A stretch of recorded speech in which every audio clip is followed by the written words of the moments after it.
আসসালামু আলাইকুম everyone, welcome back to my channel. আপনারা সবাই কেমন আছেন? আশা করছি ভালোই আছেন। আমরাও আলহামদুলিল্লাহ ভালো আছি। তো এটা হচ্ছে আমার নানুদের বাসার বাজারে।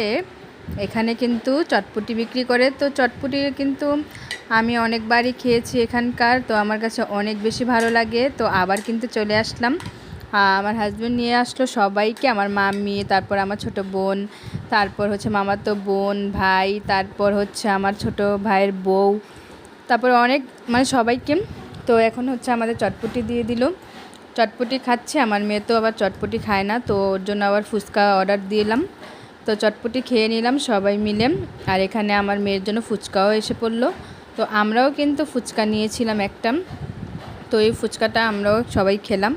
তো চটপটি আর ফুচকা খাওয়ার পর কিন্তু আমরা আবার এখানে মোজো খেয়ে নিয়েছিলাম সবাই। অনেক মজা করলাম। তো এখানে হচ্ছে এর পরের দিন আমার এক আন্টি, বড় আন্টি আমাদের দাওয়াত দিয়েছিল। তো এখানে এসে আর কি একটা খবর আসলো যে আমার এক মামাতো ভাই বাইক অ্যাক্সিডেন্ট করেছে। তো বেশি আর কি ব্যথা পায়নি, সামান্য ব্যথাই পেয়েছে। তো আমাদের এখানে আর কি সবাই আর কি মনটা অনেক খারাপ ছিল, তো বেশি ভিডিও করতে পারিনি। তো টুকিটাকি আর কি ভিডিও করলাম আর কি, মন মানসিকতা যেহেতু ভালো ছিল না। তো এখানে আমার হাজব্যান্ড হচ্ছে কাঁচা আম পারছে, দেখতেই পাচ্ছেন আমার মেয়ে এনে এনে এখানে কালেক্ট করছে। তো এই কাঁচা আমগুলো নিয়ে আমরা নানুদের বাসায় চলে গেলাম।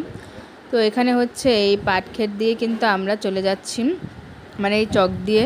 তো আমরা কিন্তু সচরাচর এই চক দিয়েই কিন্তু বাসায় যাই। তো এবার হচ্ছে অনেক আমরা ভয় পেয়েছি। আমি কিন্তু এই ফার্স্ট টাইম আর কি এত বড় পাট ক্ষেত দেখলাম আর কি। পাট যে এত বড় হয় আমরা এত জানতামই না আর কি। আমার মেয়ে তো লিটারেলি কান্না করে দিয়েছিল, ভয় পাচ্ছিল আর কি। তো আমরাও অনেক ভয় পাচ্ছিলাম। তো এই তো তার শত বাধা বিপত্তি পেরিয়ে আমরা এখন ভালো জায়গায় চলে আসলাম। এই তো আমার বোন তো খুশি, দেখতেই পাচ্ছেন খুশিতে ঘোরপাক খাচ্ছে, কি বলবো। তা আমার ভাইগনা এই যে এখানে হাই দিয়ে দিল। ডোন্ট ফরগেট সে মাশাল্লাহ, মাশাল্লাহ বলতে ভুলবেন না। তো ওই তো দূরে আবার আমার আম্মু, দাদি, তারপর আমার মামি, ওরাও আসছে। তো এখানে হচ্ছে আমরা কিন্তু চলে যাচ্ছি আর কি নানু বাসায়। তো এই তো নানু বাসায় চলে গেলাম। আর এখানে হচ্ছে আমরা যেহেতু অনেক বেশি গরম ছিল, তো এটা হচ্ছে বিকেলবেলা আমার হাজব্যান্ড হচ্ছে যে কি বলে ভ্যান গাড়ি ভাড়া করে নিয়েছিল 2 ঘন্টার জন্য। তো আমরা 2 ঘন্টা ধরে কিন্তু অনেক অনেক ঘোরাঘুরি করলাম এই গরমে আর কি, বাতাস খেলাম আর কি, অনেক বেশি ভালো লাগলো। তো আজকে আমাদের সাথে ছিল আমার বোন, আমার আব্বু আম্মু, আমার ছোট ভাইয়ের বউ, আমার হাজব্যান্ড, আমি আর আমার মামাতো বোনেরা।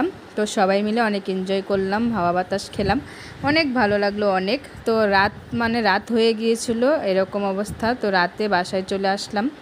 অনেক ভালো লেগেছে, অনেক বাতাস খেয়েছি, একদম রিলিফ ফিল করেছি। তো এটা হচ্ছে সকালে আমার নানুদের গাছের ডাব পেড়ে আমরা খাচ্ছিলাম। ডাবটা অনেক কচি ছিল, পানি বের হয়েছিল বেশি, আর নারকেল একটু কম বের হয়েছিল আর কি। তো এই তো এখন সব খাওয়া দাওয়া শেষ করে এখন যাওয়ার পালা। ঢাকায় চলে যাচ্ছি গাইস।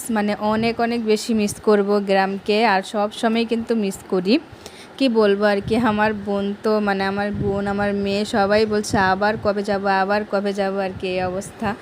অনেক বেশি মিস করি, সবাইকে মিস করছি, গ্রামকেও অনেক মিস করছি। তো আমার কাছে তো অনেক খারাপ লাগছে আর কি। আবার আল্লাহ পাক জানি না কবে নিয়ে আসে, তবে আসবো। যাই হোক, আজকের ভিডিওটি ভালো লাগলে অবশ্যই একটা লাইক করে দিবেন। ভালো লাগলে একটা লাইক করে দিবেন। যারা আমার চ্যানেলটি সাবস্ক্রাইব করেনি সাবস্ক্রাইব করে দিবেন। আল্লাহ হাফেজ।